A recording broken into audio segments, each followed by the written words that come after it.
अपने सबके मिथिला संस्कार पर स्वागत करै छी। अपने सब लग में आइ दुर्गा सप्तशती के पहिल अध्याय के कथा लेलहुँ हँ, मधुकैटभ वध के। देखू, ई कथा बहुत कठिन कथा ये। अपने सब लग में लेलहुँ हँ ई कथा क्लिक करब तो पूरा कथा सुनब, इग्नोर नहीं करब ई कथा के, कियाकि माता के कथा ये, साधारण कथा नहीं ये। ई माता के कथा ये, हमरा अबैया नहीं किछ।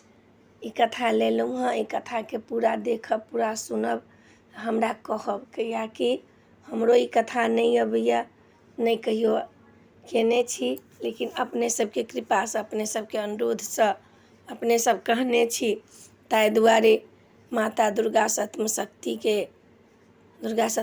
के जे कथा छनि, जेना देवी भागवत होइ छै पूरा में, जेना गीता रहे छै शॉर्टकट में सप्ताह भागवत पूरा रहे छै, तहिना दुर्गा सप्तशती के जे कथा छनि से देवी भागवत के जे शॉर्टकट में देने छै दुर्गा सप्तशती में, लेकिन इहे कथा देवियो भागवत में छै। तो पहिल अध्याय के कथा लेलहुँ हँ, किछु गलती सही हैत तो क्षमा करब, माता रानी के कहबनि क्षमा करऽ के लेल। अपने सब लग में लेलहुँ हँ, से सुनू। ई कथा जे छनि से सूरत आ बैस आ मुनि तीनू गोटा ई अपना में वार्तालाप करै छथिन माता रानी के बारे में, जे माता रानी के छथिन। सूरत जे छथिन से राजा छथिन, राजा के निकालि दै छनि, मनु के पुत्र छथिन, राजा के निकालि दै छनि अपना राज्य से, लेकिन अपन मोह जे हुनका छनि राज्य के प्रति से हुनका कम नहीं होइ छनि। वैश्य जे छथिन से वैश्य के स्त्री, हुनकर बेटा, बंधु बांध घर के लेल हुनका घर से निकालि दै छनि, लेकिन तैयो हुनकर मोह ममता जे छनि से हुनके पर रहै छनि। ई सब भटकैत रहै छथिन जंगल में, आ एकटा मुनि के आश्रम में पहुँचे छथिन। मुनि जे छथिन से माता के बहुत बड़का भक्त छथिन। तो मुनि एक दिन कहै छथिन, मुनि सब तीनू बैसल छथिन, मुनि कहै छथिन जे अहाँ सब एते चिंतित कथिला रहै छी। मनु राजा छथिन से, सूरत और वैश्य, अहाँ सब एना किया छी भेल। तऽ कहै छथिन कि जे हमरा राज्य में देखू निकालि देलक, तैयो ई राज्य के हमरा बेसी चिंता ये। वैश्य कहै छथिन हमरा घर से निकालि देलक, तखनो हमरा घर के एते चिंता ये। मुनि कहै छथिन, ऋषि कहै छथिन, ऋषियो बाच, अहाँ सब देखियौ चिंता तो साधारण ये, चिंता तो होबे के ये। जनैत सुनैत में लोग चिंता करैया। चिड़िया चुनमुन जे छै से जनैत रहै छै, मोह में फंसैत रहै छै, आ जनैत रहै छै जे एहिठमन जायब तऽ हम फंसि जायब, तैयो उ जाइ छै ओहिठमन, फंसि जाइ छै जाल में, खाय के दुआरे जाइ छै तऽ ओहिमे फंसि जाइ छै। तहिना माता छथिन योग निद्रा वाली मोहिनी माता, उ माता जे छथिन से सबके मोह जाल में फंसेने छथिन। संसार जे छै से मोह जाल छनि, आ माता जे छथिन से सबके मोह जाल में फंसेने छथिन। ई माता के छथिन। कहलखिन माता के छथिन से अपने सुनाउ, हमरा हुनकर संपूर्ण कथा सुनाउ जे माता के छथिन। अब ऋषि के कहै छथिन ई सब, वैश्य सूरत राजा दुनू जे छथिन से कहै छथिन। तब ऋषि बतबै छथिन जे सुनू, संसार पूरा जलमय जखन रहै छै, पूरा जलमय छै संसार, आ जलमय में विष्णु भगवान शेष सज्जा पर सुतल छथिन। हुनका कान से दूटा राक्षस निकलैया मधुकैटभ। हुनका मैल से, विष्णु भगवान के कान से, हुनका मैल से दूटा राक्षस निकलिया, ओकर नाम छै मधुकैटभ। मधुकैटभ बहुत बलवान छथिन। भगवान विष्णु भगवान सुतल छथिन तो हुनका नाभि कुंड से कमल के फूल निकलनि, ओहि कमल फूल पर ब्रह्मा जी छथिन स्थिर भऽ गेल। पूरा जल में छै, ब्रह्मा जी स्थिर छथिन। इम्हर महादेव शंकर जे छथिन सेहो स्थिर छथिन।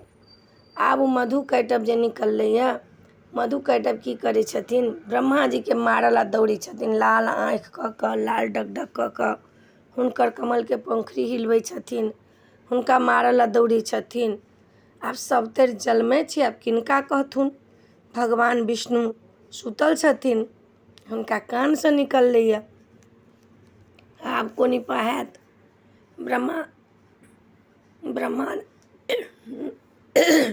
ब्रह्मा जे छथिन बड़ा चिंतित छथिन। आब कोन उपाय करू, आब कोनाके एकरासँ हम फंद छोड़ाउ, की करू नहि करू तकर कोनो ठेकाने नहि बुझाइए।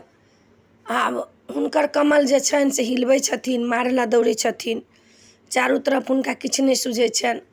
तऽ माता रानीके स्मरण करै छथिन, हे माता, हे योगनिद्रा, हे महामाई, हे कल्याणी, हे भवतारिणी, हे अंबिका, हे जगदम्बिका, हे सर्वनाशनी, हे सर्वदेवी, हे सर्वशक्तिनी, हे कल्याणी, हे भवतारिणी, हे जगदम्बा, हे परमेश्वरी, हे सर्वेश्वरी, हे जगदीश्वरी, हे सर्वरूपिणी, सर्वदायिनी, सर्वशक्तिनी, कल्याणिनी, महामाई, विद्यादायिनी, अक्षयधारिणी। माता के सब नाम लऽ कऽ विनती करै छथिन।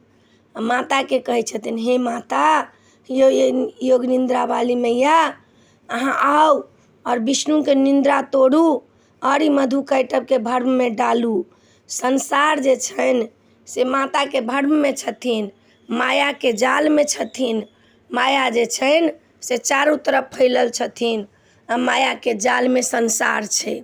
हे ममता मई, अहाँ जे नहीं अबै, सर्व दायिनी अहीं छी, विश्व अहीं पर अइ, सब हम सब अहीं पर छी। अहीं सबके, अहींसँ हम जन्म लेने छी, अहींसँ हम पुण्य करै छी, अहींसँ सब चीज छी।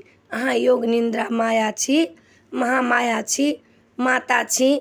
स्तुति ब्रह्मा जी छथिन से करऽ लगलखिन हँ। आ माता रानी के बजावऽ लगलखिन हँ। तऽ ममतामयी कल्याणी जे छथिन से तऽ दयामयी छथिन, तऽ हुनका दया लगलनि हँ, आबि गेलखिन, प्रकट भऽ गेलखिन हँ। आब विष्णु भगवान के योग निद्रासँ हुनका जगा देलखिन हँ। एम्हर जे छै से मधु कैटभ के मोह जाल में फँसि देलखिन हँ।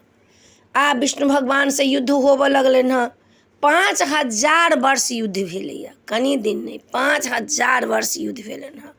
युद्ध होइत होइत आब मधु कैटभ जे छथिन से मधु कैटभ कहै छथिन कि जे बाप रे, हम तऽ तोरासँ प्रसन्न छियौ। विष्णु के मोह माया में फंसा देलखिन माता।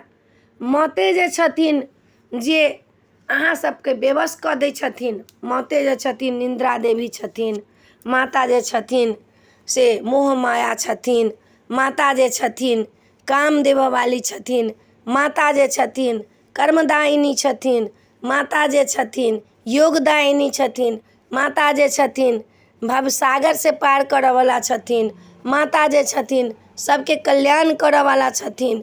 माता ममतामयी जे छथिन से सबके पालन करऽ वाला छथिन। उहे छथिन, उहे सब किछु छथिन, आदि शक्ति छथिन, अनादि छथिन, सब वएह छथिन। आब मोह में हुनका फंसा देलखिन हँ। 5000 वर्ष तक युद्ध भेलैए, पूरा जलमय छै, कहीं किछु नहीं छनि। ओहिमे विष्णु भगवान जे छथिन से युद्ध करै छथिन। मधु कैटभ मोह में फंसल छथिन। कहलखिन हँ कि विष्णु भगवान के, अहाँसँ हम प्रसन्न छी। देखियौ राक्षस भगवान के कहै छथिन, अहाँसँ हम प्रसन्न छी, अहाँ जे मांगब से हम अहाँके देब। विष्णु भगवान कहलखिन हँ जखन अहाँसँ हमरासँ अहाँ प्रसन्न छी तऽ जे मांगब से देब। कहलखिन हाँ, एते वर्ष तक हमरा संगे अहाँ युद्ध केलहुँ, मल्ल युद्ध केलहुँ हँ, तऽ अहाँ जे मांगब से हम देब। मुँह में फंसा देने छथिन माता भगवती। तऽ कहलखिन हँ ठीक छै, हम अहाँसँ मांगै छी जे अहाँके हम वध कऽ दी। कहलखिन तथास्तु, लेकिन वध अहाँ हमरा ओहन ठमन करू जाहिठमन सूखा रहै, धरती रहै। आ भगवान कहै छथिन जे धरती कहाँ छनि, कि केलखिन अपना जांघके तरहत्थीके धरती बना देलखिन हँ। आ ओहिपर मधु कैटभ के सिर राखि कऽ हुनका काटि देलखिन हँ। माता के जय जयकार होबऽ लगलनि हँ, ब्रह्मा जी जय जयकार करऽ लगलखिन हँ, सब स्तुति करऽ लगलनि, देवता सब फूल बरसाबऽ लगलनि हँ। तऽ पहिल अध्याय के कथा अपने सबके याद छला जे हमरा अबैया से अपने सबके कहै छी। नीक लागत तऽ चैनल के सब्सक्राइब करब, लाइक करब, कहऽ के नहीं बिसरब। जय मिथिला, जय माता जी। 13 अध्याय के कथा अपने सबके हम 9 दिन में सुना देब, लेकिन अपने सबसे रिक्वेस्ट है अपने सब जरूर सुनब, ई नहीं जे नहीं सुनब। क्लिक के लिए तो पूरा सुनब।